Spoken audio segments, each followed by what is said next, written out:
so much for coming to August Open Studio. And I think it's probably one of the first times that I've done one in July and August. It's usually so busy, but it's nice to be able to, squeeze in a little bit of time and spend the evening just sharing a couple of ideas with you. And I was on a little bit of a trend here with plein air, rightly so. This is a really perfect time to be going out.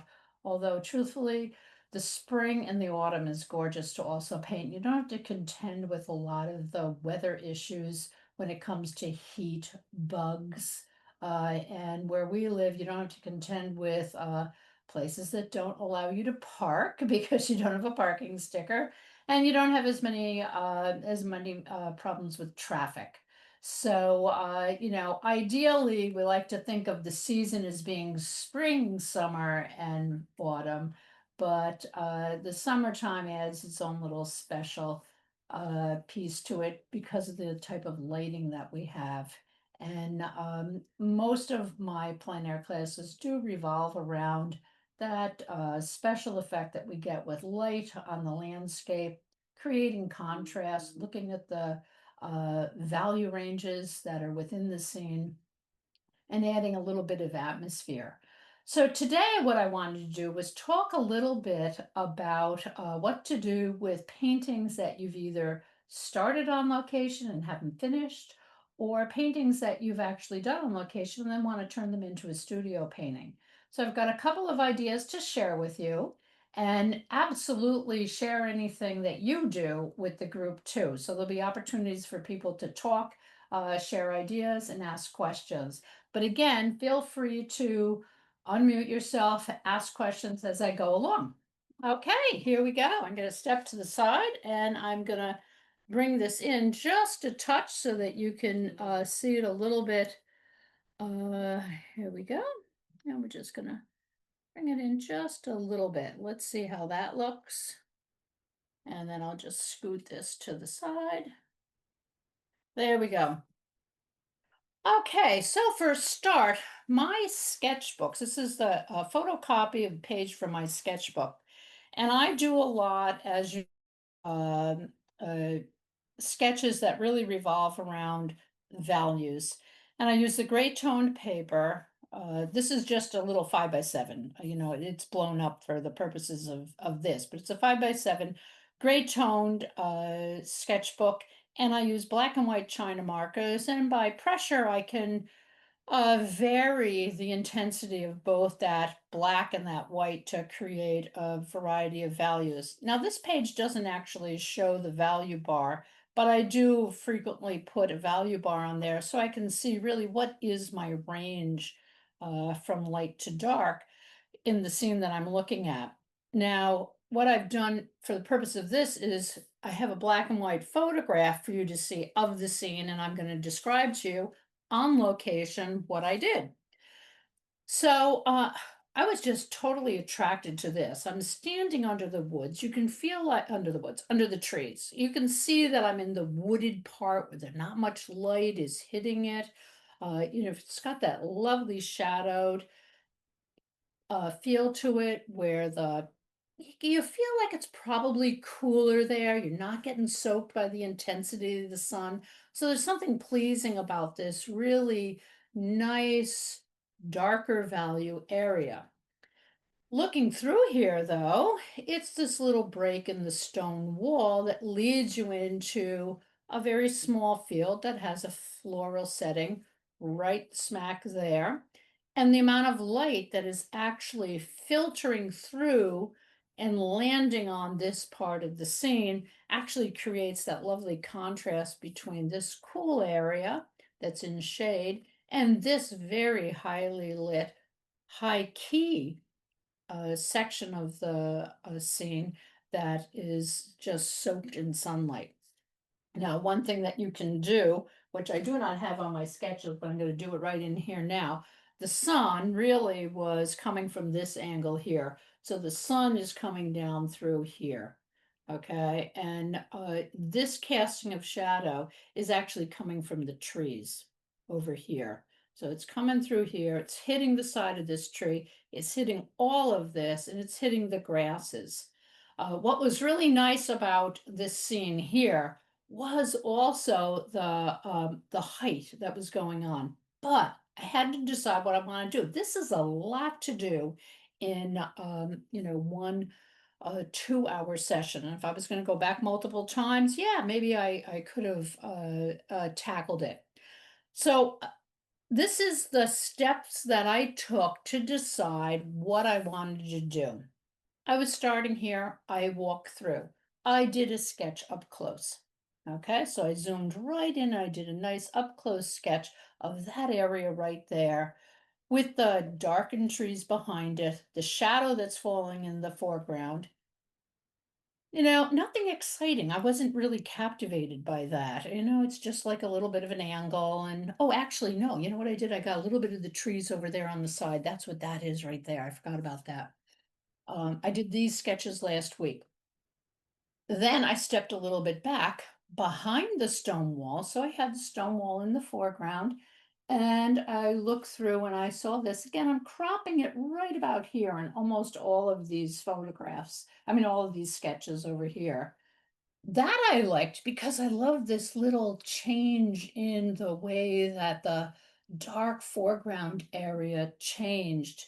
And you wound up having this lovely pass through here and the height of or I should say, the depth of the area that was in sunlight.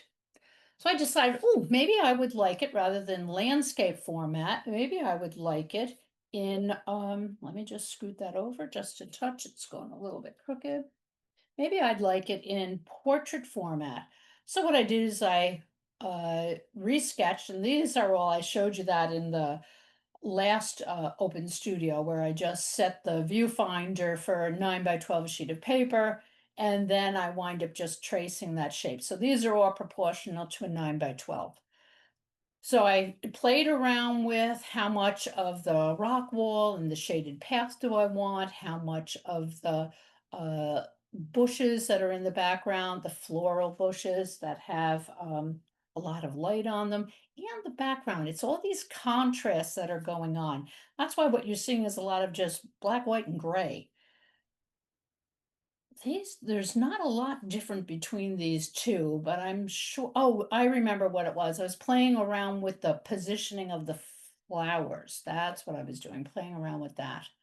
But these are pretty close, a little bit more length, or I should say not length, it's the same length, but I brought up this level so that I wound up having more of the foreground right here. I cropped it a little close there. Then I stepped, this is me just stepping back in space, and then I stepped farther back and I did a little sketch of the whole thing. And I So really Betsy, like this little sketch. But the reality of it is I really did want to do it as a plein air. So, as Betsy, you see here, this tree, this is the beauty of that we have as artists. We can change things around. So what I did was for this, I took this tree, I moved it over here. okay, So I it's was a in little love with that close. tree. I didn't know why it was being left out. Oh, I know. Well, actually, the funny thing about that was maybe I would have come into it on my own because clearly I really liked it and I put it Yeah, there. But I left it out of all these other ones because my focus really was this. okay. Okay. And the tree at that point was way over to the side. It wasn't in my view. I discounted it for the sketches. But the reality of it is I really liked it here. So today when I'm doing the demo and I'm talking about it, one of the artists said, I really like that tree. Why don't you have the tree in? And I'm thinking, well, good question. Why don't I have the tree in it? So Was you'll it see, me? I put the tree in it. Now, Was it is the me? person who said it out there? I love that person. Yes.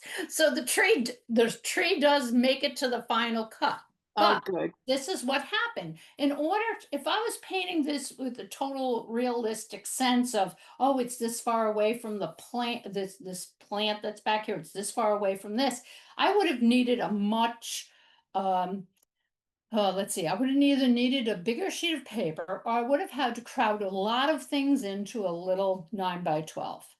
And I decided that what I would do is keep my 9 by 12 and I wanted to bring you in so you were closer to the scene and you didn't have all this. I just moved the tree over and I made it a slightly smaller. You'll see what I did. Okay, so here we go. So I did a color study of the scene. Let me scoot that. It seems as though it's just cutting it off slightly. That's a little bit better. So I did a color study, and actually I did two of them to just show the difference between painting this scene on this lovely sienna pastel mat and their buttercup, which is very light and yellowy.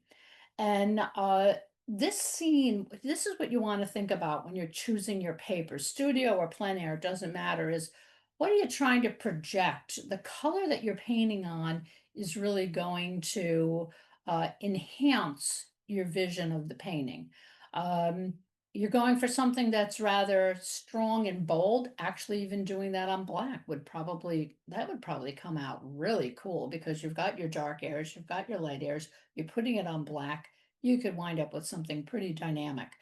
You put it on something light, you've got a lot of darker value areas that you have to cover up. So how are you going to cover them up? You can cover them up with a wash. You could cover them up by wash. The wash could be anything from pastel that has an alcohol um, sprayed on it or an alcohol wash with a brush. You could use acrylic that inks. Those are great. I wouldn't take them out plein air though. Gouache or watercolor paint, any of that would help to take a sheet. Oh, too bad I don't have the color. Oh, here's one. Here, this is not for this painting, but that's how light it was. So it was much, much lighter. Okay, so in order to get these darker areas for this, I'd have to do a lot of underpainting to turn this to a darker value for the dark areas and leave it light for the light areas. But what I opted to do was just go for something that was a little bit more of a middle value and high key up the areas that are in light and then add my darker values, make it low key areas where they're in shade or shadows. Um, and this here again, I think I said it, it's the sienna pastel mat. So the little color studies, my suggestion is if you are painting and you feel like you want to do something that's a little bit more extensive than what you could manage in roughly it's a 2 hour window of time. Even in that short amount of time, the shadows changed a lot in this while I was standing there. Um, so that's a good marker. By having this done, takes like 15 minutes. I can refer to it back in the studio. I can refer to it back in the studio, regardless of whether I started it as a plein air painting at a larger size. I can put this to the side. I can use it for another painting, and I can get a feel for where are the different values that fell within this painting, or even what kind of colors did I use to kind of create the sense of light and shadow. So this one here was done this morning, and this was all in relation to this painting that I started last week as a plein air that I wound up. I was experimenting with it, and boy, I wound up doing a lot of experimenting, so I'll explain that too. So the first tip I've given you is take really good, do a lot of little sketches like that. This is your reference for when you're back in the studio. I can do any one of these paintings. I've got my color studies for these, it's all these similar colors. Now, a color study doesn't mean that that's the only colors you're putting in the painting, but this is what I often refer to as your starter color set. And then you add to it as you go along. And this is in relation to what you saw there, how you interpreted the scene while you were on site. Now, of course, this is a black and white photograph, but we all know when you look at photographs, you don't actually see the colors the same way. How many times have you taken a gorgeous sky and the photograph just does not capture the colors that are in the sky or a beautifully lit scene, and it just doesn't have that same feel because it typically makes all the area that's in the shade really, really dark, everything in the sun really, really light. And this black and white shows that to you. So what happens with the black and white photograph, this is not what I was seeing there. Yeah, the values were definitely darker here and lighter here, but I saw more values in here and here. I definitely saw a variety of values in here. So my photograph, as nice as a photograph can be, it's not the same as seeing it with your own eyes. So this was the 9 by 12. And you can see that I downsized the tree. Instead of being a very large tree, okay, I took the same idea, I just uh, shortened that tree. I was able to keep this same idea of the light in here. Now I'm going to be showing you how I'm going to lighten it. I'm going to use some of the colors there. But this was what I felt like when I was standing there. It's like I was had this lovely canopy of darkness of where the leaves were and a little hollow I was walking through. Now, clearly that's wider there. I was able to move it in to expand that feeling of the tree so that it's closer into the scene. I'm gonna put that to the side unless someone has any questions about the scene or what it is, how did I come up with? But taking a photograph, turning it into a black and white really shows you how much a photograph can actually mislead you into painting things much darker than they were in real life. The other thing that I do, which I did not take a photograph of, is in my sketchbook, I had taken and written down notes to myself about some of the colors that I'd seen. This really here, again, my camera doesn't pick up violets the way that it should. It's feeling like it's a little bit more gray in the camera, but this has a lovely violet feel to it. And when I post this video, what I'm going to do is show you what the underpainting looked like because the underpainting was all values in of a red. It was a crimson. Oh, it's this one right here. Is this the one that's got the really great name to it? Hang on a second, let me look. No, this is just Carmine Matter. But it was a really nice, rich red that was underneath there. So I'll post that photograph so you can see it. So what I have underneath here, right below, which you can't Betsy, see. Yes, Betsy, question? Yeah. yeah, quickly, what kind of pastel is that? The carmine matter? Oh, this is a new pastel. And Okay, when you could buy them singly, what I did is I bought a whole load of these different variations on reds because I do love red as an underpainting. There's something about that warmth underneath the scene. And if you get reds that have more alizarin crimson to them, they can feel cooler. You get reds that have that lovely cadmium feel to it. They feel warmer, so you can vary so that. that's a new pastel, It's a new pastel. Yep. Also known as Prismacolor, Prismacolor New Pastel. and it's called what? This one's Carmine Matter.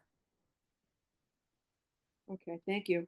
If you email me, I'll send you the info if you didn't write that down. Okay, So for instance, here's another hard pastel, and they have a totally different feel. So it's your option on what you like. Let me just get one more so you can see the difference again. This one has a little bit more of a pinky feel. This is a stronger, that's a little bit more muted. And then I have some that are this really nice orange. This, I don't think this is it. No, that's really pink. Oh, here it is. Keep my hard pastels to the side. And this one really is a nice orange. So I tend to like these colors underneath my paintings when I do monochromatic underpaintings. So you can see that I've changed the setting. Okay, so someone who's a purist, that knows this area, and this is Meeting House Farm, I'd say, yeah, but those are big old ancient trees. I like the big old ancient trees. Well, yeah, I can do that in another painting, but for this painting, it served the purpose of bringing something in here. I've added this lovely tree. I've created this darkness that comes up. It's actually darker than back here. And as I was told this morning, it does create more depth of field, which is very true. We're now moving right from one to another. And I've talked a lot about with your paintings that what you want to do is you want to have some sort of a entry into the painting. And that doesn't mean it has to be majorly obvious, but what I'm doing is here is I've got this idea that it's like this flow through this section here. So the colors that I have down here are all the colors here, and I can add to them as I want to. But the first thing I'm going to explain is this was a wash that was underneath on a paper I do not use very much.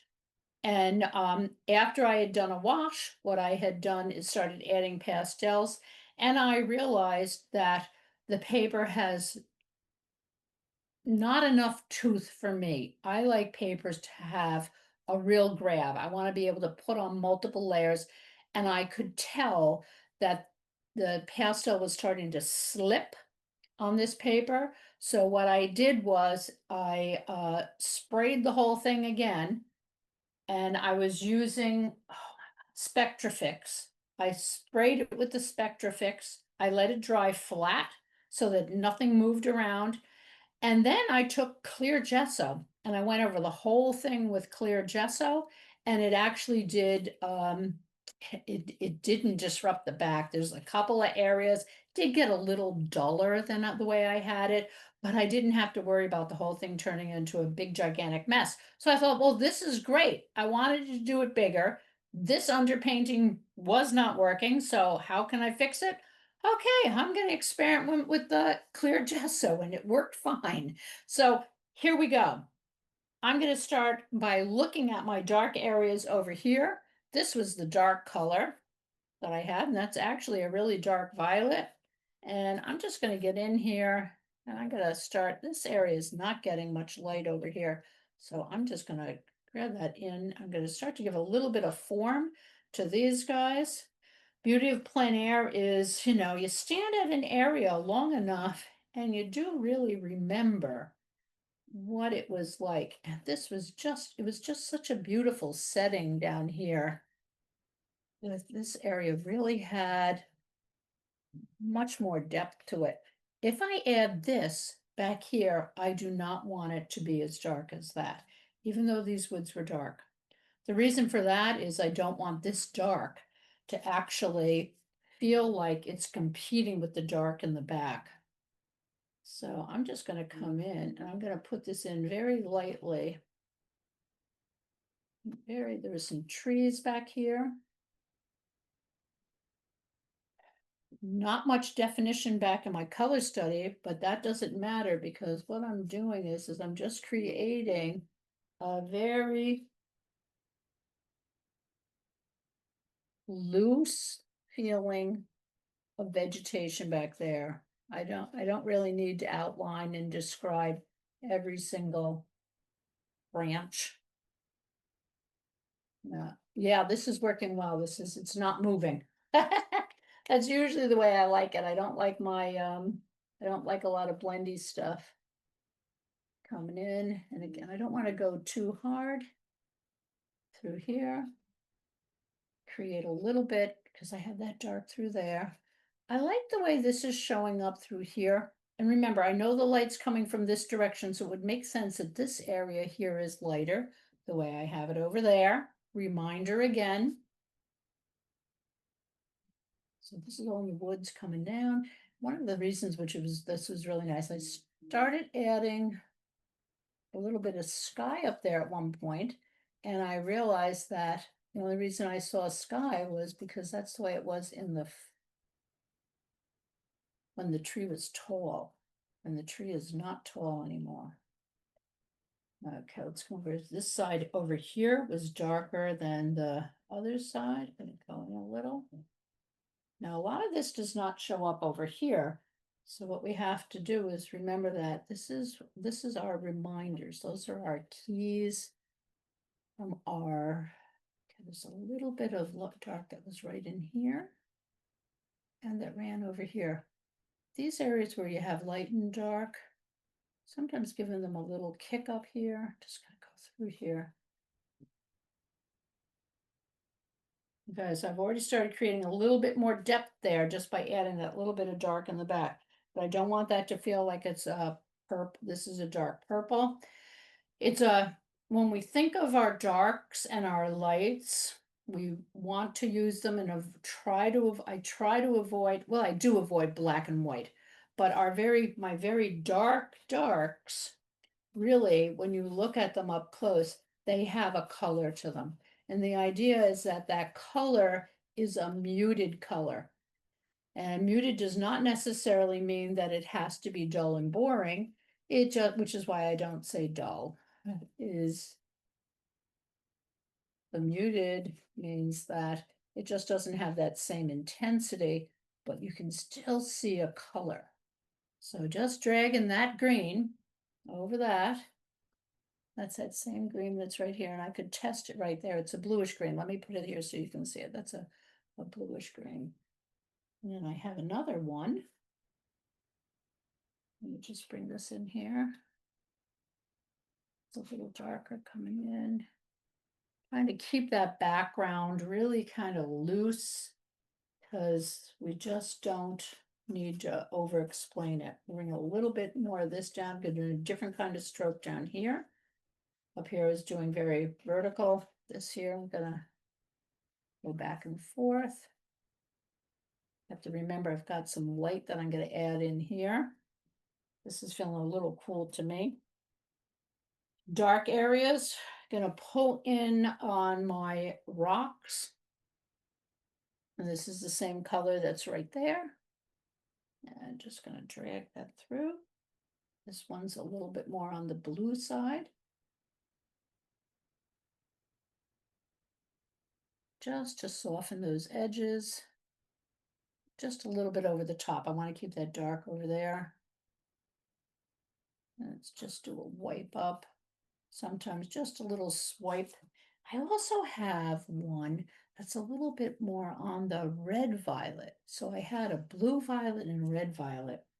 And remember, I've got like a reddish undertoning that's peeking through in spots. Again, it's not showing up on the camera, but you'll see the photo. So I'm going to just take and just drag that a little bit over. It's right there. You can see it's slightly lighter. So I'm just going to drag that down. And there's a series of little rocks right in here. So I'm going to make a couple of really small marks where the light might be hitting. It's the same in here. There's a smaller rock right there. And now what I'm doing is I'm thinking about the light that's there. And I have that, see that light on top that's reminding me of the light. And I'm just going to go one more step with the rocks so you can see how they materialize. And here's this one. It's a little lighter. And this is again a bluish color. And that went right on top. You can see there's little marks of it right in there. But I already have the reddish color down. So I want to make sure and leave some of the red. So I'm going to just do a light skim here. This is where the light would be falling. It's coming down over the rocks from this side. So it's just catching the tops. A little bit there, just not a lot. It's not gonna, you don't want to outline. If you have something where you've got light, try to avoid using the tip because you're more likely to outline. Use the side. And that keeps you from giving an outline. And if you want to disrupt that edge, just take your fingernail and just go back and forth. And what happens, it kind of softens it a little bit. We're going to kick this up. We want a little bit more light on here because we really want this rock. Want an area to stand out. You really have a greater range between dark and light. So I've got my darkest here, and I have one of my lightest right here. Tops of the rocks again, little bits. And I wanted to just wouldn't necessarily be doing all that now, but I want you to be able to see how you can range that. Now, I'm getting a little bit of a halo thing there and I don't like it. So I'm going to go back to this color here. Oops, nope, wrong color. Is this it? Oh, geez, what do I do with that? Hang on just a second. Is that it? Holy moly, where did I put the color?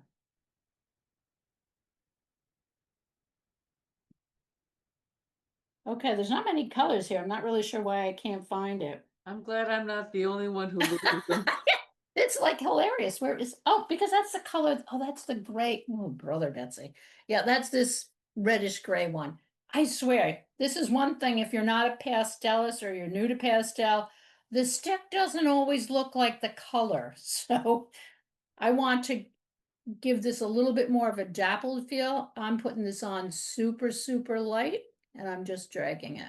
Super, super light, so I don't have a real distinct edge, so it feels like it's slightly rounded. You know, I can do the same thing over here, and that I'm gonna leave alone. Gonna just knock a couple of those guys down. Let's get in there and throw in some of the grass. I've got a couple of greens. I've got warm and cool. Okay, warm greens that have a little bit more of a yellow in them. We know green is made of yellow and blue. Look at this one. This one here obviously has more yellow in it. And this guy here, again, another dark one. He's very green. And then here's one that's a little bit more of a blue green. So I have a nice variety of greens. So I'm going to start in with some of the darker ones, and I already used this darker one in the back. So knowing that, I'm going to leave that darker one to the side for the moment because I already did go through and do some of my darks. So I'm going to come through and I'm going to use this one right here. Okay, this one feels, oh, this is almost like a true green. This is more of a olive or a yellow green that's a very dark. That's a great color. And that would be good in the foreground. So I'm going to use that in the foreground. I'm going to use this one a little bit more in the midground right here. So I'm going to come through. So you can see it here. I don't know if you can see, but that's where the dark warm green is. And that's where the cool, well, I should say dark mid value. So I'm going to just drag that guy through. Just bring him up. And what I want to do is create just a base for some of these flowers that are coming up through here. And of course, the more they retreat to the ground level, the darker some of those areas get just because the light's not filtering down. I'm going to come down here. I'm going to add a little bit more right through here of that. And there's just little touches. I can see my sketch showed me that. Little touches. See that light that's right here? It's going to just fall right in there too. I'm going to bring a little bit of this around here.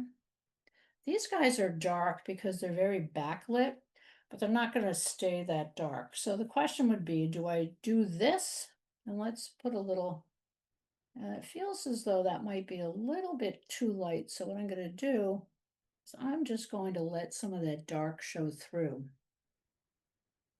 Is that close enough for you guys to see? Seeing all right? Okay. This is the dark warm green. I'm going to put a little bit more of that right in here. Okay, and in real life, you can really see this lovely, see, I'm still letting the other colors show through, but can you see the way that warmth is starting to show up here? Let me do a little bit on this side. Okay, look here. And this dark. Can you see that warmth showing up? Hopefully you can. Okay, so this was like a whole variety of different vines, and I'm not drawing all the grasses and the vines. I'm just thinking in terms of give this a little bit of, so it's curving around, just giving it a texture. I'm not worried about a specific, well, that looks really pretty. I like that. What am I going to do with this? Would I put it way back there? Probably not, because this is very warm, but I can put it here. And this would go really nice to break up some of that other dark green that I used. So that one's in the back. That's the one I used just now. Go through there. And back and forth. And again, I want to create a value contrast right here. So just by using the side and flicking up, okay, I can just get a little bit on that bottom. And if I take it and I start dragging it where I don't have a darker color, it actually starts to filter in and it doesn't look quite as dark because it's not on another dark color. It's on a lighter color. So see the way it looks different there than it does here? That's one thing about your colors. You don't have to have like a ton of them. What you need to do, I probably have 2, 4, 6, 8, 10, 12, probably have 20 colors down here. And I try to keep with them, and then what I'll do is just vary it and bring in more if I need it. So I'm not going to put any of that cool one in the background, but what I am going to do is start getting this shaped up. That's going to tell me how much more I have to do to back here. And I'm going to start shaping this up in here too. This has a lot of light on it. That has a lot of light on it. This does not feel like it has a lot of light. So I'm just going to go full-fledged and I'm going to show you a couple lights I have. There's that one, cooler. You'll notice all these greens are going to be cool or warmer. Okay, so I want this to feel very cool. There was a shadow that appeared there, which I like. So it wasn't in the original one that I did here. So I'm going to come through, going to do this on a vertical, holding it by its side. I'm going to really kick up that light. So this feels like a lot of light is just saturating right through that field. And you know what? If it's too light, that's okay. I can knock it down. I also have dragged it across softly. That was me pushing it hard. Okay, so you can see that undercolor shows through there. Same exact color, pressure. Pressure, it comes, oh God, what's the word I'm trying to think of? It's solid color, I'm at a loss for words. There we go. There, and I want a little of that to show up back there too, because the light was going. I'm gonna go sideways again. Control and just a touch. I'm gonna have to have it go right off. Don't want it as strong off the edge of the paper there. Now I'm gonna take the cool one. Okay, and I'm just gonna come in and I'm just gonna put a little bit of that cool color in just a couple of spaces just to break it up so that it doesn't feel quite so.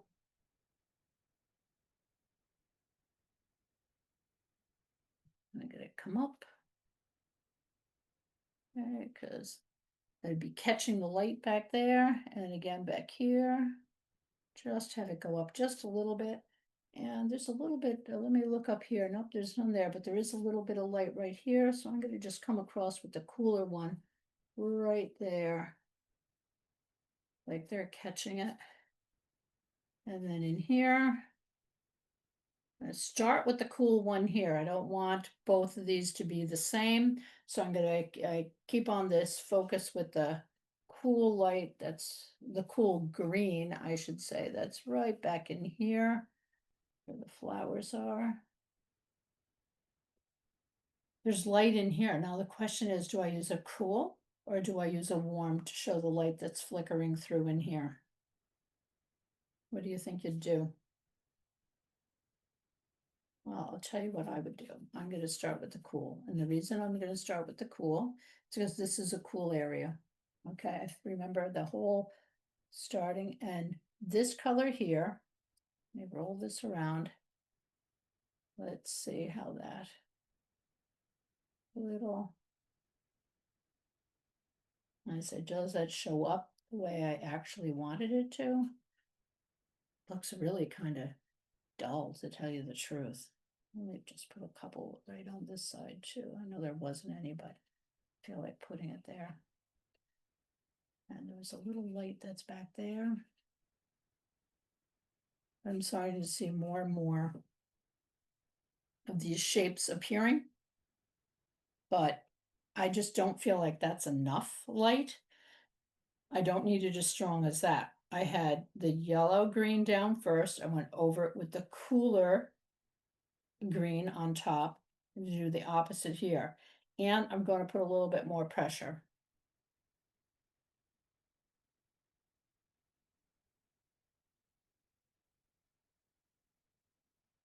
So I get real light falling through. That feels more like dappled light.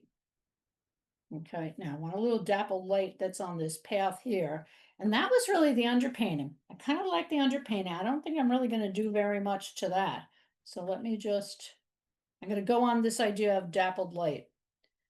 Okay, so we're going to just drag this. Most that's the underpainting. I have a little bit of light right here, pressure, more pressure up here. Oh, that's this color and this color. This is all about opposites, everything I'm doing. Okay, I'm creating opposites. Okay, I'm just gonna make this a little darker. I got carried away with myself and I made it light down here. This is the same color that's underneath, only it's been covered with that gesso, so it winds up taking on a slightly different feel. Now, because I've got light dappling here, a little pressure. I don't think that guy's going to be dark enough, light enough. So let's see what this guy's like. Nope. Let me go back to, oh, let's try this one. Okay, let's try this. Yeah, a little bit more dappled light right in there. Play around with the dapples. Ooh, look at, they're starting to feel like they're too automated. And if that happens, just get out there, break them up. I'm bringing some of the dark back in again because I don't want it to feel like it's just little bits of dappled light. I'll put right there. Just finger break it down. Yeah, that looks like it's tracking through there. Not much over here, so I'm not going to do that. Okay, get sidetracked by this. I'm going to go back there. Okay, sometimes I must admit, I would say don't be so regimented that if you're saying I'm working on the greens here that you want to come down and work on do it, okay, if that's what you're saying. So that's what happened to me. I got started up here and then I got carried away because I saw these greens down here and felt like I needed to get that dappled light in there. Okay, these guys are not taking on much of a shape for the flowers. So what I'm going to do is I'm going to go in there. I'm going to get some of that. See that green that I had there? So that is this green right here. So I'm going to go a little bit heavier and I'm going to knock that right in there. So that's going to just come down just a touch. And that was a yellow flower. Oh yeah, that's right. What did I do with that yellow? Yeah, I started with two different yellows too. I had a yellow that was a little muted and a yellow that was a little bit brighter. But you know what? I feel like I want to have, this is the beauty of going back to the studio. I want that yellow. I'm going to forget that other one. I'm going to use that really bright one, which I did not have. Let's put it up in here. Yeah, get that difference there. See how bright that yellow is? Okay, so just going to get the dull one down first. And these guys come up a little bit. At this point, I'm not worried about what kind of flower they are. I'm just creating a little dance of the colors. Okay, and now what I'm going to do is just come in smaller marks. I did the same thing over there. That one I made big so you could see. And I'm just giving more dots. So it looks like they're there's some that are down a little bit lower. That was a violet flower. Sorry, I don't know my flowers very well at all. So you're not gonna hear me say what they are. I think that I don't even remember what kind of flowers they were. This was this lovely fluffy white one, but I'm not gonna use white. This is a very, very light, but that looks white. It's actually not. It's a really light pink. And let me pull out a white so you can see it. I think this is a white. That's a white. I don't know if you can see that on the camera. And I don't think this is it, but Pastelis, the whitest white that I have found is Diane Townsend number 10. That is the whitest white. This one I think, actually, this one I think is a bluish one. Geez, let me just wipe it. Nope, it's not blue. The other one's definitely, the first one's pink, the second one is not. That is a white one, okay. So not much of a contrast, so I might have to play around with this. So I'm gonna put this on very lightly. This was a lovely fluffy, like I said, so I'm gonna put that on really light and fluffy. And it's gonna have it go out to the side.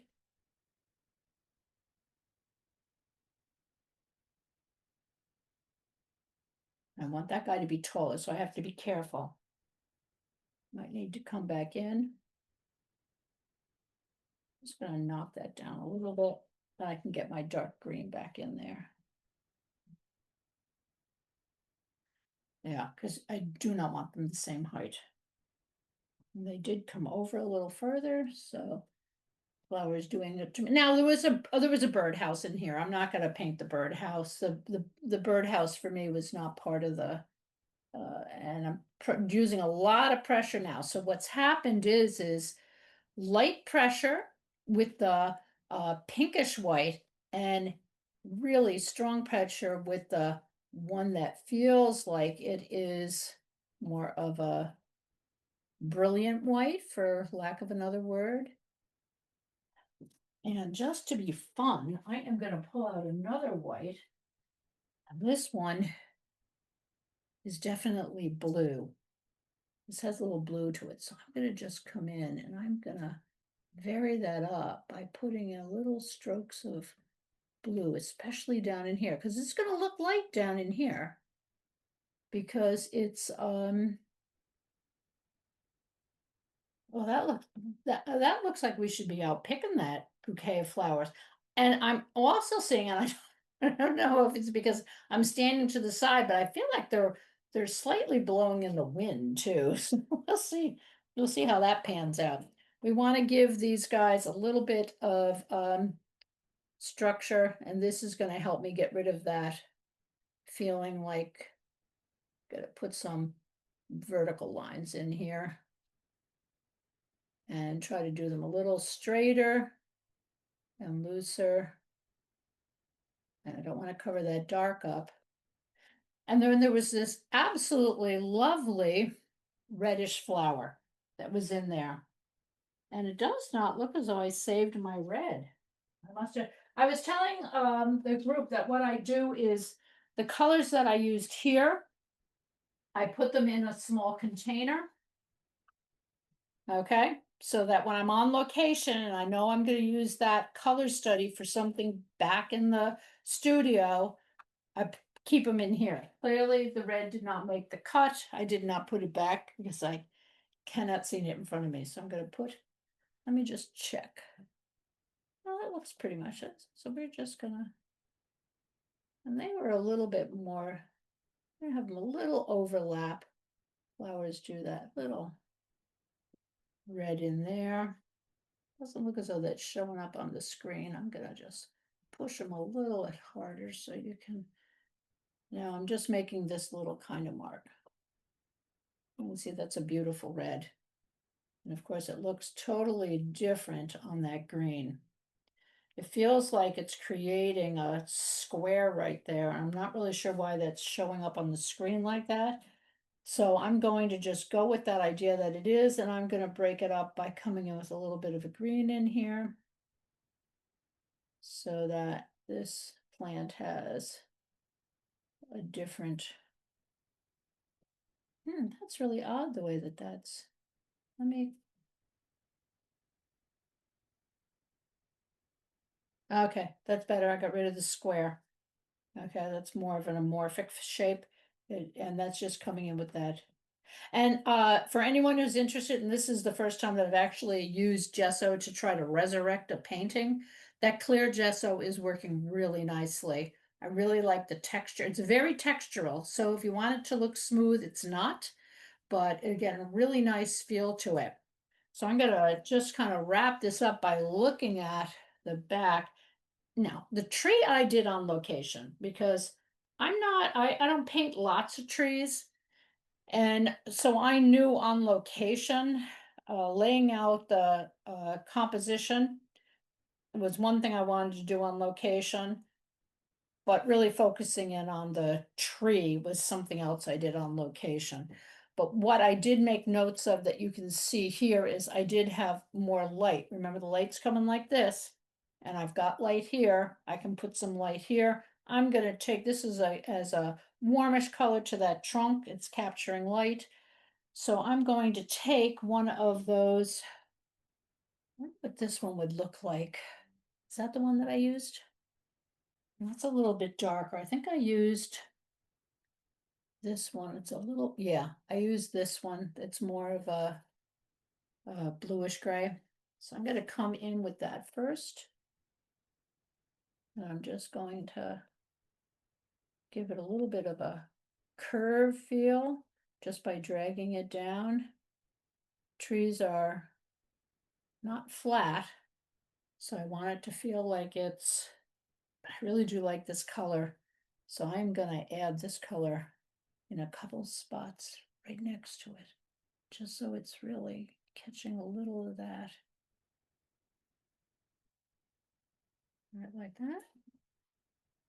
And then this is that dark one I started with, and that's the dark that's on the side. So this is what I'll do. I'm just going to come in, I'm sweeping, and I'm going to sweep past it. So now I'm just bringing little bits of it in. So I get this really uneven line that's there. Make it feel a little bit more like it's landing on a trunk and not on a soft, or I should say, that's a what's word. Let me just get this a little darker right there.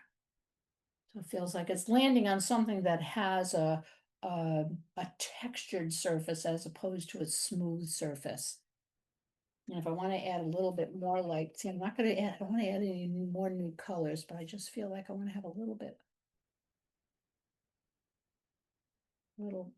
broken lines that are there. That kind of makes sense for the dappling that's happening right here.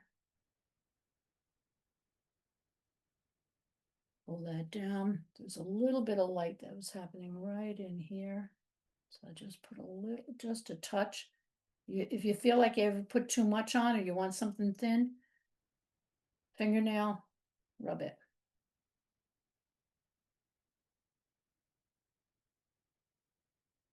Okay, now's the time to look and assess. I think I could get this a little bit darker.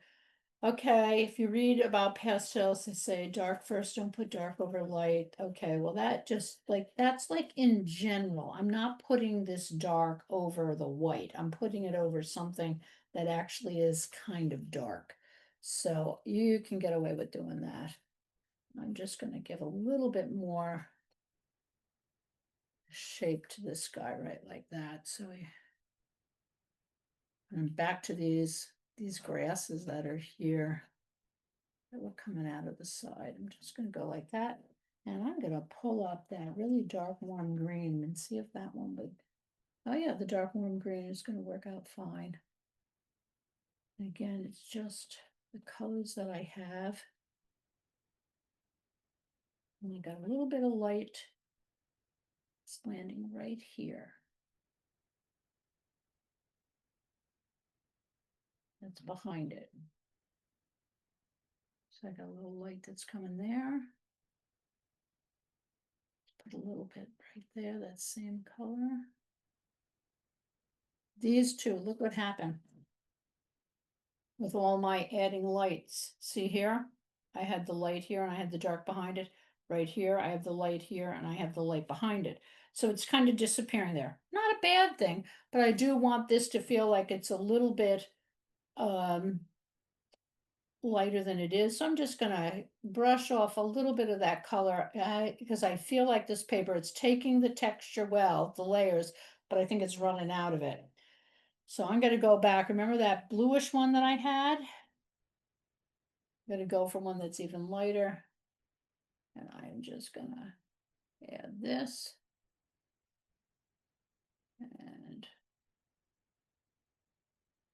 I'm just gonna add just a little touch of that right here. Real soft. Now the finessing of some of these shapes of the rocks, what was really neat, there was a little patch here where you could see where the rocks, you could see through the rocks at the grass. So I'll play around with that. It's the same over here. This came in, it was all these lovely little nooks that were going on in the grass, in the rocks, being able to see the grass that was falling between them. Bring this down. That makes sense. Truthfully, I don't think I'm going to do very much to that back there. I don't really want to do much. We'll test it over here on this side. This is a little bit of a blue. Okay, I'm just going to bring in a little bit of a blue through here. It's catching the top. If I have it there, I'm going to have it come across. Just leave it.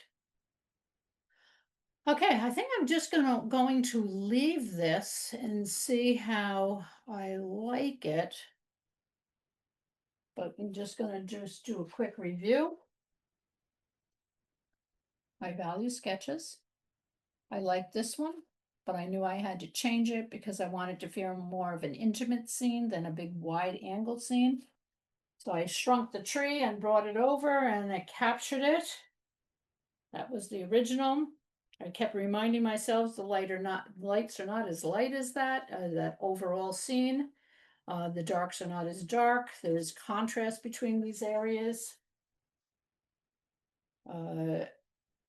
Then I had started with the painting on that textured, what I created, a little bit of a textured board with it, and just focused in on where do I want to create detail and light, and where do I want to keep it simple. I like the simplicity back there. Now, like anything with art, I'm standing here saying, oh, I like the simplicity of that. I may walk away and look at it tomorrow and say, okay, what were you thinking? But I am trying to keep this so that it is not photographic. It's a little bit more of an impression. I'm going to come through. Yeah, I like that a little bit better. I had too much green down here. Just side of my finger. That's like one of the greatest little tips. Frank Federico, way back, must have been 15 years ago, I took a workshop from him and he was talking about how he uses his fingers to disrupt things so much. And it's like, it's amazing when you take workshops, some of these like simple little tips that you hear from people. Sometimes it's, other participants in the workshop, and sometimes it's the actual instructors. And they become something like, oh my gosh, yeah, that makes a lot of sense. Let's give a little depth here. I'm going to put a couple of little vertical marks that make it look like there might be little trees back here on this. There we go. Okay, I'm going to stop before I keep going. Questions? Any questions? Or, especially regarding using color studies that you do on location with photographs, with your sketches for the studio. And trying to keep it like it's a plein air, like I did do it plein air as opposed to working from a photograph. Comments, questions? Okay, who's ready to go out and do some little color studies? Here's another idea. You're not so sure about plein air because you don't want to lug all that stuff out. take a small set, sheets of paper, and focus on studies. Even before that, take your sketchbook out, focus on value studies. So it's a continuum for me. My value studies, my color studies, which I do not always do. So I did that specifically for you so that you could see how that translates. I do this a lot for larger paintings that I'm going to do in the studio. I'll do a little one first, and then I will do it bigger. It's a handy way of just practicing. I shouldn't say practice. Well, maybe it is practicing. It's a really nice way of evaluating your composition and your color palette by doing something small. Betsy, this is Connie, and I just love listening to you think and teach as you paint. It is so helpful. Thank you. Oh, well, thank you very much. I appreciate that. I like watching artists when they do demos, and people can't talk constantly, but I like knowing what they're thinking, because why do they pick up a certain color? Why do they make a Mm. certain mark? And it's it certainly expands your understanding of their technique and their use of color and their use of stroke. So thank you for saying that, Connie. I appreciate it. Yeah. So Betsy, it's Deborah. Hi, Deborah. Hi. And at what point did you put the gesso on your, what paper did you use? You used, Well, you know what? It's a paper I don't use a lot, but I had some of it and I thought I would try it. It's Art Spectrum, and this was Art Spectrum Smooth. Now, I'm Okay. saying nothing against Art Spectrum. It's for my style of painting. I found it to be too smooth. I So, see. but Okay. it's an excellent paper. I recommend it to people. It just doesn't suit me. So after I had, when I send out the video, what I'll do is I have taken photographs of stages. So Okay. I'll send out the photograph. So the That's photograph so that you can see what each of the stages look like. Okay. Perfect. But Thank you, it Betsy. went after I did the underpainting and after I did the first coat of color. Then I sprayed it, and then I put the gesso, because if I hadn't sprayed it with something, as soon as I put clear gesso over it, I would have just like if I put clear gesso over this now, I would just drag everything. Oh, It would I totally see. drag. So at that point, I was able to spray it with Spectrafix. And I mean, I saturated it. I'm not kidding. With, I used so much. It was like ridiculous. with the And, fixative, pardon me? with fixative. Yeah, with fixative. And I used one that's called Spectrafix. I had actually used it underneath too. It's just something I'm experimenting with from a workshop Okay. I took. But this is what I used.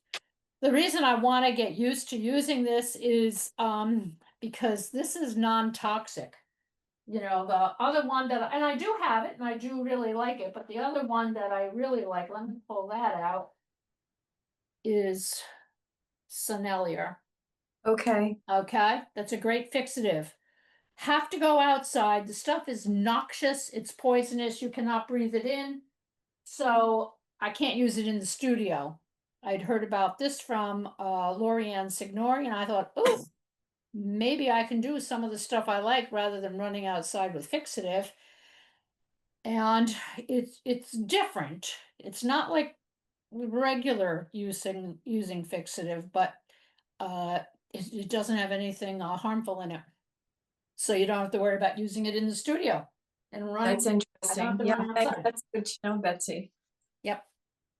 Okay, thank you, and I'll see you the next time. Okay, sounds good. Any Let me other know. comments, questions?